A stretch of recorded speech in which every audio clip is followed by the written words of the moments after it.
Look at this, it's Wednesday afternoon and we're talking rugby league because the league table is finally in Super League balanced up now that Wigan have finally played Lee after all those weeks and months and whatever. It is 4020 as we head towards the back end of the season. Phil is here. He's a busy man. You've got to write all the columns in the magazine, haven't you? Because you're Brian Noble, Danica, Ian, me, Martin Kellner. Don't shine light onto magic. No, I'm only here because of the disappointment of the men's dinghy being delayed in the Olympics. We've not been watching the speed climbing. I've been watching so many things that I keep saying to myself, why am I watching this? It's not sport, and then not being able to turn it off.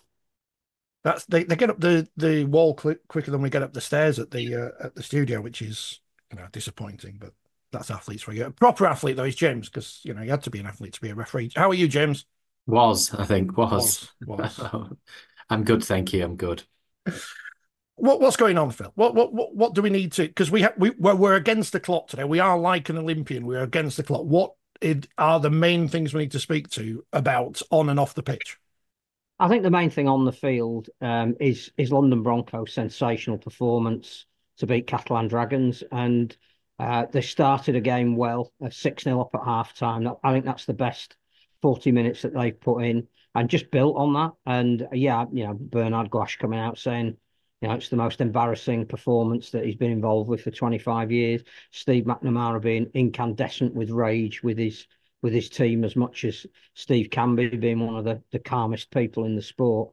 I guess, fantastic result opens up again a lot of questions about, what do we want from London and what are they capable of? But also, on the other side of that same coin, only 1,900 people being there to witness it is disappointing. And that is one of the reasons why I suspect they don't score very highly on the overall IMG gradings. But if we're talking about performance of the week, then it has to be the Broncos. That was a sensational 80 minutes. What was your highlight of the weekend? Which game did you have to do this weekend, James? I almost forgot because it was a few days ago. Yeah, well, And it this was is like probably when a the Super League forgettable show used to be on a game. Monday night and we used to forget what was going on.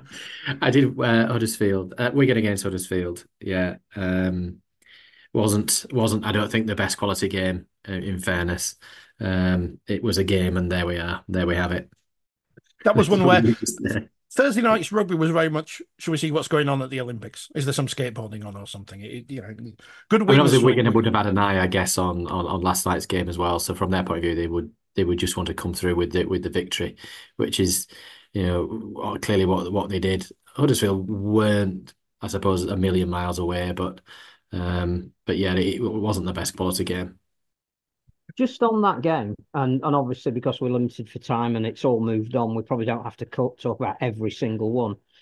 Jake Connor incident at the start of the second half, it's 8-0 to Huddersfield. Wigan under a little bit of pressure because they'd lost their previous two games. You could sense there was a bit nervousness around the Wigan performance. There's a kick through. Connor claims he's been impeded, spends all this time laying on the floor gesticulating to the referee while Jake Woods picked up the ball and gone to the other end of the field where Jake Connor should have been the last line of defence. And I know that obviously we have the utmost respect and admiration for anybody that plays the game. And I know that we have spoken before about what Jake Connor brings to his team, and there's some things that he can do that nobody else can. But I just thought that was one of, again, the most bizarre things I've seen. That I don't know if you pick it up completely on the replay, but instead of jumping up in the knowledge that he wasn't going to get that penalty and doing what he's paid to do and chase back, I saw him practicing his breaststroke on the floor. Yeah, well, for me, I think if I was Huddersfield and I was in a training session, and obviously the coaching staff have to referee those games, I would be deliberately making mistakes and deliberately penalising individuals just to wind them up to get a reaction, because whether a decision's right or wrong, there will be decisions that players don't agree with. And you just have to, it's the old adage, play to the whistle. And I'm not suggesting actually you probably would have caught him, but they should have been attempting to defend that. Like when everyone ran after Martin Offiah in '94. Sorry, Phil, but at least they tried. Well, some of them tried. Some of them. Well, That's all the weekend's games. yeah. No, but it was an important win for Wigan last night. They were dominant in the first half against Lee. As you say, second half petered out a little bit, mainly because obviously they're in the middle of their Easter programme, both teams, and I think they knew where those 2 points were going. Wigan are in the process of riding a storm where they haven't been performing at their best, which we know is going to affect every team every season. But they've still managed to claw their way back to the top of the league with a 2 point advantage. So I suspect that Matty Pete was pretty satisfied after that.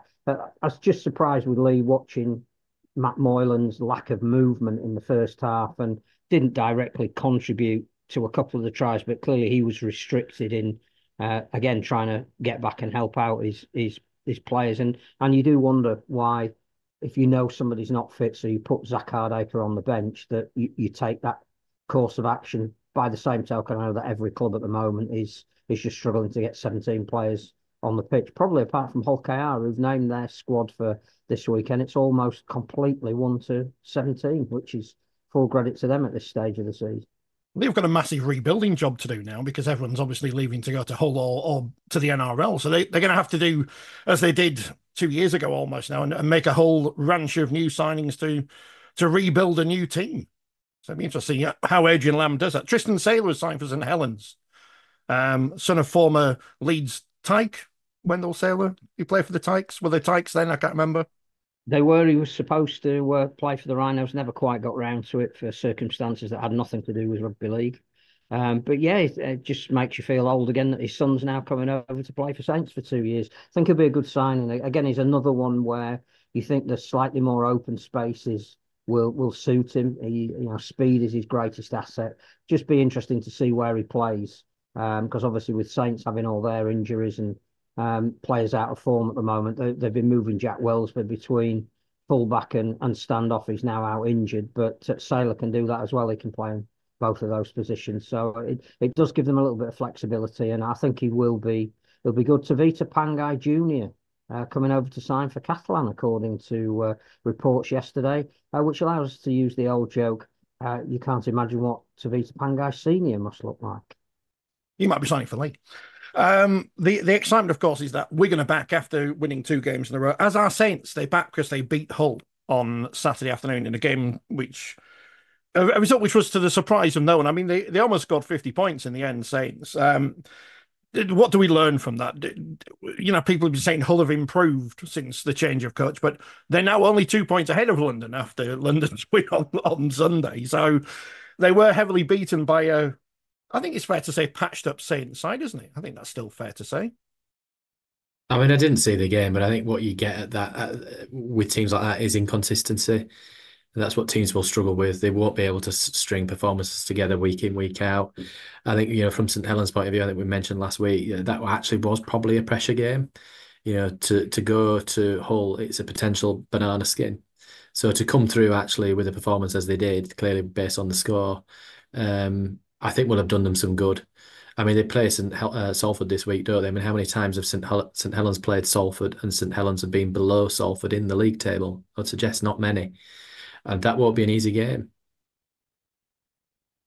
Yeah, Saints are back. That should be an intriguing one, as you say, at the weekend. And then Warrington, having had all these great wins, get heavily beaten, I guess. Yeah, 22 points to 4. That's a heavy beating, especially at home to Hull Kingston Rovers. And not the surprise that Hull KR won, Phil, but the surprise of the performance and the scoreline. I think it was a surprise that Hull KR won because their away record against teams in the top 6 hasn't been great. And obviously Warrington were coming off beating St Helens and Wigan. And, in the same way that we were saying that, Saints should be written off and Wigan are faltering, this was Warrington's year on the back of those 2 results. We know it doesn't work like that. But I thought the first half, Hull KR were absolutely dominant physically and more than anything. In fact, probably 10-0 wasn't a fair reflection of how dominant that they were. And that came as a bit of a surprise. But I think it raises that question mark again that we felt post-Challenge Cup final. We know Warrington have got the ingredients to be a very good team. But there's a couple of occasions now when they've come up against a side that they might well be facing in either the semi-finals or the grand final. And for some reason, and it's not talent, it must be more to do with getting over that mental obstacle of It really matters. So we need to turn it on, and not being able to do it. But I think, again, to focus on not Warrington detracts from the fact that maybe Hull KR really are the real deal at the moment. I suspect that if one team is going to keep a lid on it through the coach that they've got, it's going to be Willie Peters. He's not going to get carried away. He keeps saying that there's things they need to do, but that was a wonderful all round performance, and you do think perhaps they'll beat Castleford at home this week and maybe go back to the top of the table. But to even finish that game last week in top spot just says watch out for Rovers. They've got a lot of things right at the moment, and as we said just before, a lot of players fit at the right time of the season and the ability to rotate some if they need to. So yeah, apart from an issue with one of their players in social media, which we may talk about later, everything couldn't be going better for the Robins at the moment. Well, let's talk I about it mean, now, seeing as you've mentioned it. Go on. Sorry, James.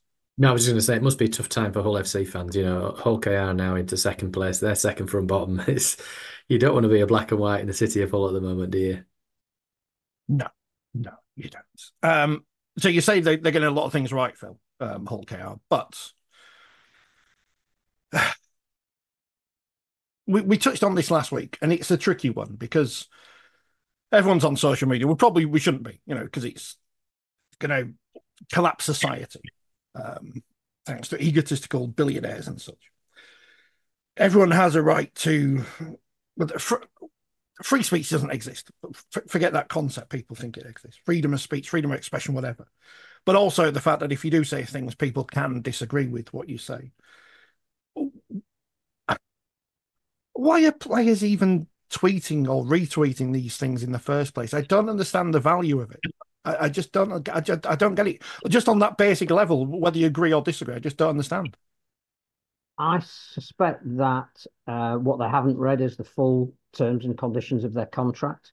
Because whilst they are individuals, they are also representing an organisation. And in the same way that if you really insist on wanting to bet on the sport, if you play it or are involved in it, the sensible thing to do is to do it under an assumed name.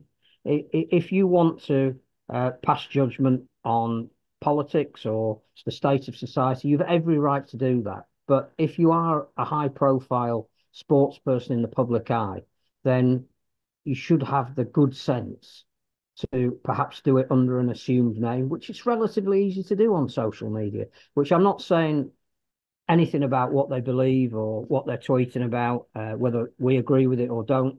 The fact is that in most forms of life, if you are a representative of a business, if your handle says that you play for a team, there will be terms, conditions, there'll be the public image of the institution that you work for that needs to be preserved. And by doing that, you're contravening it. So yeah, if you take the freedom of speech at its most literal and everybody has their right to an opinion, there's also a responsibility that goes with it. And I would suspect that behind the scenes, both of those clubs are absolutely livid with players that can be easily identified as supporting things that a sport that is renowned for inclusivity wouldn't. The problem with Hull KR is, as soon as you make a statement about the disorder and criminality in the city on the weekend, but you didn't say anything about one of your players who retweet someone who potentially you could say was an agitator, then you lose a little bit of respect because you go, well, hang on, you didn't say anything about this, really. You say, oh, we dealt with it in private, but what does that mean? Because then they still go on and do the things. And in the case of the player at Wigan, that player has a history of tweeting things in the past or retweeting stuff. So it's not as if any club they have played for in the past would not know that. And if clubs aren't checking social media accounts before they sign players or vetting them, or, if the players aren't listening, there's only one end game to these things. That's the problem. I'm reading some comments on Twitter about this story because I haven't really followed it in detail, but I had seen it last week. For me, in terms of the club response, for the club to bury their head in the stand is not the right way to deal with it. They should have just come out and said we do not condone these views or these comments or whatever. And even it can be a 1 or 2 line statement. It doesn't have to be a long, detailed statement. You don't have to talk about punishing a player or anything like that. You just say that we do not endorse these views. We are an inclusive club, etc., etc. And then you have those conversations behind closed doors. I think, from my point of view, as an individual that was a sports person, if I was tweeting something on social media or on Twitter, I would question me adding this opinion into this debate. What is that going to contribute? Is that likely to come back on me in a negative way? And I think the answer to that would be almost certainly yes. And I get the point that people are saying people are entitled to their own opinion. Yes, they are. We've all got opinions. We don't necessarily need to air them publicly, is what I would say. I don't know what the clubs do. I mean, this goes back to last year, Phil, and something completely different. But it's been mentioned on this program before about the pre-season antics of a player at Castleford and the seeming lack of action. And if players continue to do things and get picked, and on the telly last night or whatever, then what is the punishment? There seemingly is nothing. I mean, again, it's difficult, isn't it? But as you say, they have a social media policy. They know not to do things, and yet nothing seems to happen. So what's the point? I think that if they are going to have those conversations in private and there is going to be some sanction, then I think the club needs to go public on what that sanction is.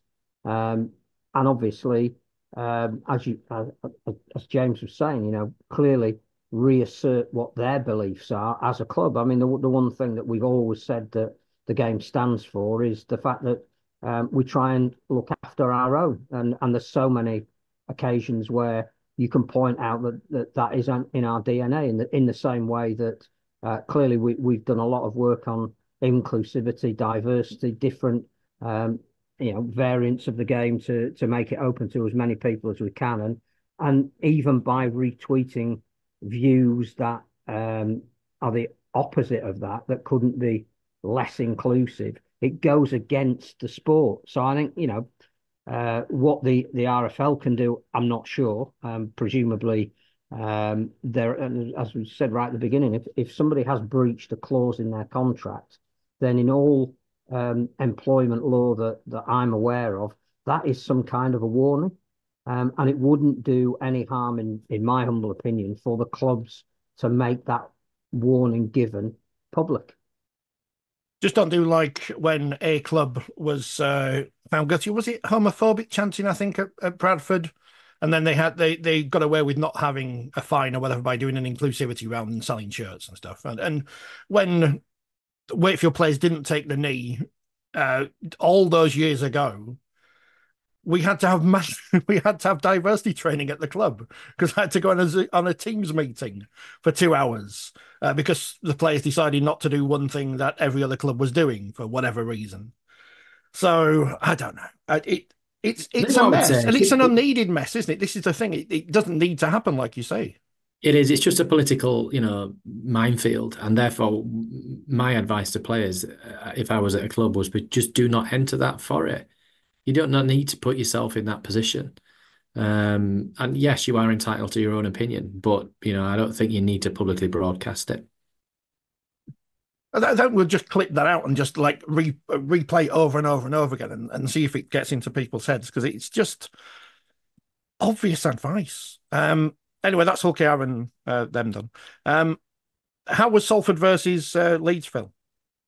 Well, from a Leeds point of view, you would say it's the repeat of the season yet again, getting into a position where they were in control in the game and then in the second half not scoring a point, mainly through their own indiscipline. So I suspect that Brad Arthur is scratching the top of his head going, I can now see why you brought me in. It's not about your ability. It's not about your skill levels. It's about the fact that you don't seem to do the right thing for long enough to actually win you a game, which when you put yourself in a position where you are in front, is quite disappointing. I think from a Salford point of view, almost in the playoffs, probably need one more win, maybe, possibly two, because it's so close this year. But again, enormous credit to an organisation that gets the best out of what they've got. No matter who plays, and they do occasionally miss some of their big name players.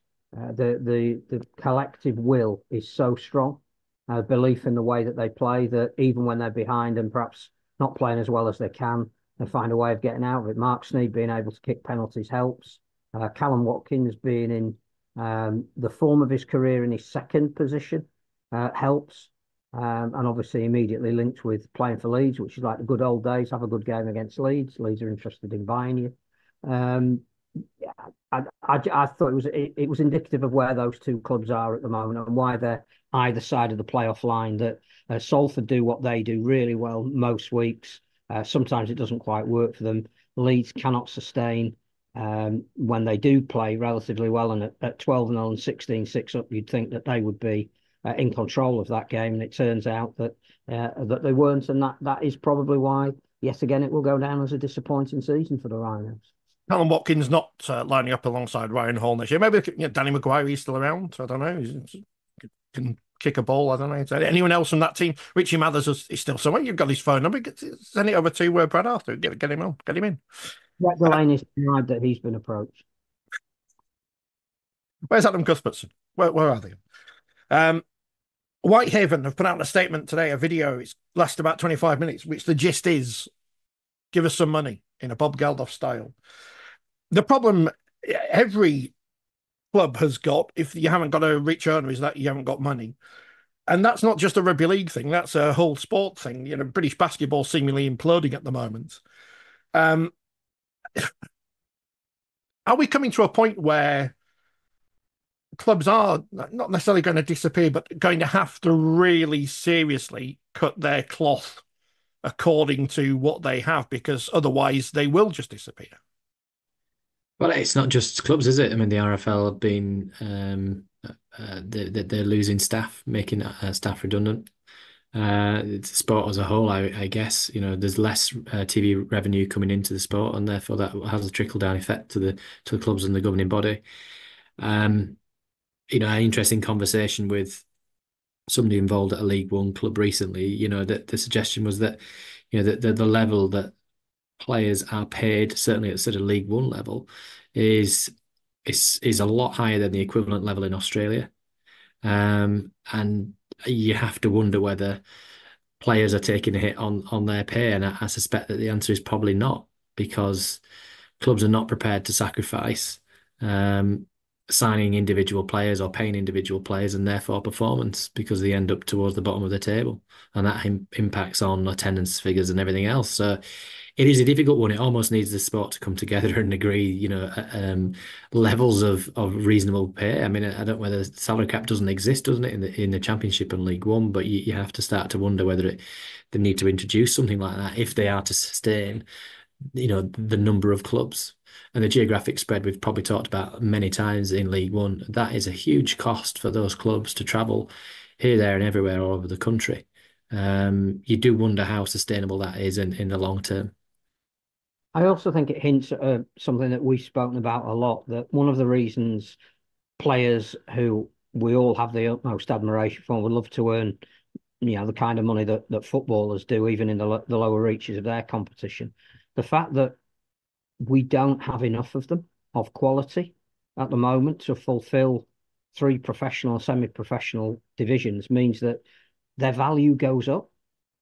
Because the thing about Australia, where you don't have to pay them so much, is there's always another 5 or 6 coming down the line that will quite happily take their place, or an opportunity to show how good they can be. Here, we don't have that. And the issue isn't so much what they're paid, it's what are we going to do to get more people involved in playing the sport, which links directly back to what is the strategy on London. And I know we started talking about them, and Mike Eccles quite rightly has re-raised the issue on the back of a victory that we all said was an astonishing performance. Is what do you want from this club? That we do have a pool of talent here, but what you're basically telling us all season is you're not interested in it unless it's individual clubs wanting to sign some of our best players. Hence, Bill Leyland going to Hull KR next year, which is the history of the game, and that's the debate that we need to all get around the table and have. It's how do we increase the level of talent, which will hopefully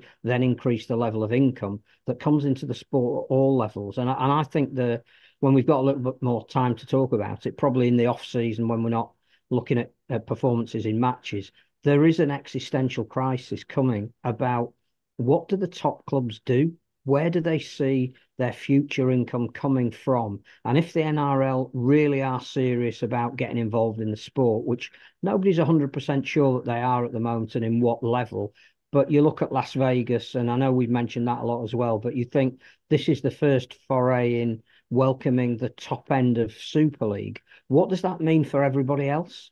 We don't have a debate about feeder clubs, which again is not something that it's an easy discussion to have around a table where obviously there's a turkey's voting for Christmas element to it, and it's not always right to compare what happens in Australia, but it works over there.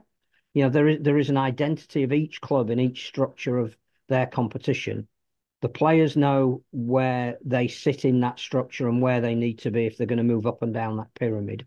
The clubs have a sense of where they sit and what they can realistically achieve, and that the competitions that they're in are made to be as meaningful as they can possibly be by governing bodies. But we don't seem to do any of that. We're talking about bringing in another club in League One that has a distance element to it. Obviously, I'm not talking about Gould there, but clearly, they're one of only three, the others being Bedford and East Anglia, that whether they're capable of taking up that spot or not, we're already talking about something that James has already raised about how do you have the finance to be in League One and bring in another club that is going to cost you the finance that you haven't got purely on the basis of travel. So I don't know what the answer is to any of that, but I do think we've scratched the surface there of raising what a real contentious issue we're facing at the moment. Another one for another day, but I was looking in a Kent Invicta programme of all things from 40 years ago where they were praising the supporters club for raising 295 quid so they could afford a coach to Dewsbury. So nothing changes. Probably a bit more for a coach these days, but there you go. Women's Super League results are definitely a two-tier competition because York, Leeds, Saints and Wigan all winning by 60-odd points, or there or thereabouts. Big game on Friday night, actually, ideally hoping to be there. Leeds versus Wigan in the Women's Super League. In the Men's Super League on Thursday, we kick off with Saints versus Salford. Friday night is Hull Kingston Rovers versus Cass, Huddersfield versus Catalans. You can tell I'm reading from the Super League website because they put the nicknames first and it's confusing my brain. Saturday lunchtime in the women's game, Barrow, Warrington and Saints versus Fev. Wheelchair Super League, Leeds versus Halifax. Think I might be going to that as well. At the same time, Leeds men play Wigan, so that's good. Sunday, York versus Huddersfield in the women's, and in the men's Super League, Lee Hull, London versus the Warrington Wolves. For full fixture details, go to the RFL website because I can't speak. I'm losing my voice. Anything we're looking forward to this weekend in general? Which game are you doing, James? I'll be watching Leeds Wigan, which is not good for the pod, is it? I should specifically press that I don't watch Leeds. Well, I'm not going to be there, so that's okay. We have a resident watcher of Leeds, but it looks like an intriguing game. I think looking at the results of last week, Barrow in the Championship deserve a lot of credit for coming back and drawing with Bradford. I think Halifax as well desperately need a result and had a really impressive one against York. It looks as though Dewsbury aside and Wakefield, clearly it's almost impossible to predict how that championship table is going to end in terms of who's going to be in relegation position, who's going to be in a playoff for relegation position, who's going to make the six. So championship is still keeping us on the edge of our seat. League One, really interesting that I think Midlands Hurricanes have signed Jake Mamo, and in terms of the most business done on transfer deadline day, which was unbelievably quiet, it's a good job that we don't have Jim White running around all the grounds because he'd have had bugger all to report on. I think Midlands probably did more business than anybody else, and that will be really interesting because they're on the cusp of confirming themselves in the playoffs for the first time ever. And they play Workington, who are just above them this week. So if you're looking for matches outside of Super League, that could be an interesting one. The women's game, as you say, on Friday night, Leeds and Wigan is really intriguing because I think that will tell us how far Wigan have come. But St Helens' victory over York, which was obviously a midweek game after we broadcast last time, that was incredibly high quality. amazing second half. And I got the impression that York shouldn't be fully written off yet, like some people have done. And in the wheelchair, I think if Leeds beat Halifax, that means they're League Leaders Shield winners for the 5th year running. So yeah, a lot to watch this week. I'll take some. I'll take some medals then, just in case. I'd forgotten about York and Saints. I enjoyed watching that one, seemingly a long, long time ago. And you're right on York. When they get players back, and they've had the whole season to prepare now without Sinead Peach, which they probably didn't realise they were going to do. They'll be fine, and they'll be, if not the favourites, because I think Saints would be favourites right now. If they're not in the grand final, you'd be very surprised that they weren't. There was something else. Oh, Jake Mamo, yeah. I mean, not to promote another podcast, but if Sky don't get him on the bench with Jenna, because we all don't care about John Wilkin, he's irrelevant, but we miss Jenna versus Jake Mamo. So if Sky are listening, get him on your podcast. Get him on your podcast. Anything else we need to mention before I cut us all off and go to work and Phil writes the magazine and James goes have some dinner? Oh, the French biscuits. Is that for the Olympics? Phil, you're on mute. I was just saying this is what you missed. I thought as Fred promoted them, I'd get the biscuits in for you, but they'll keep till next week, don't worry. Fred. Do you fancy taking up any Olympic sports this week, James? Anything you've seen that you fancy going? I've not watched much. It is in the office actually. It's on in the office. So today I saw bouldering, I think it's called, but it did basically look like Spider-Man running up a wall incredibly fast. I don't think I could get down the wall that quick as they get up it. So you never cease to be amazed, to be impressed. I think the other one I just was on in the kitchen earlier was the Kieran event, and that's one event I could probably master. The one on the motorbike, that is, You're not the actual cyclist, you're the motorbike. No. The one with the helmet on with an engine on the back. Yeah. I need to get you on Gladiators. You must still be fit. Get the Super League referees on Gladiators. I was expecting a call to be the referee for that, but it never came, did it? So I hope you booed the referee anyway. I did. I mean, Mark Clattenburg was losing his voice. So, I mean, that's what you need an agent. You need to get on to the Gladiators team. It's long. That was a long day in Sheffield. If you have got tickets to go to any of the recordings, take snacks and one of those. Those cushions people have when they've got piles. Take one of those cushions as well, because the Sheffield Arena seats are not as comfortable as they used to be. But no spoilers, but not enough of fury for my liking. There you go. Is it not Arthur Ellis anymore doing the referee? You think it's a knockout? The former referee, what's his name? John Anderson, yeah. Anderson, he passed away in the last week or so, yeah. Someone held up a sign for him.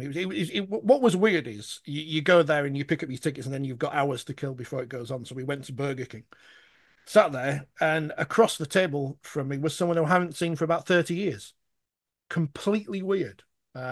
Who had a sign saying, "Dad's here for Jet," but she wasn't there, sadly. So. Did Burger King have... Did have one? Did Burger King actually have burgers? No, that's another podcast. I did beat my nephew at Connect 4 basketball, which was a surprise to everyone, and not least of all me. And he said to me afterwards, "Can you take me to Las Vegas?" To which the answer, of course, was no. I don't know if he thinks I can get a free trip or something. Just do a podcast. It's not super important or something. I don't know. Are we back on Monday? Because well, I'm going to say we are back on Monday because it's the Magic Weekend press conference. So I'm going to go to Ellen Road anyway. So I assume I'll pop to the shop afterwards, Phil. I'll save the biscuits for you. Are you around next Monday, James? Will we see? I have no idea what I'm doing from one day to the next, so I shall let you know. Hopefully I'll be there. Hopefully James will be there. If not, we'll get a cardboard cutout of him at some point to stick behind. He'll be just as useful. And on that bombshell, thank you for watching, and we will see you again very soon here on the 4020 podcast. Like, share, and subscribe, because that's what my nephew says. The other one, who's got a YouTube channel, who's decided to say that as well.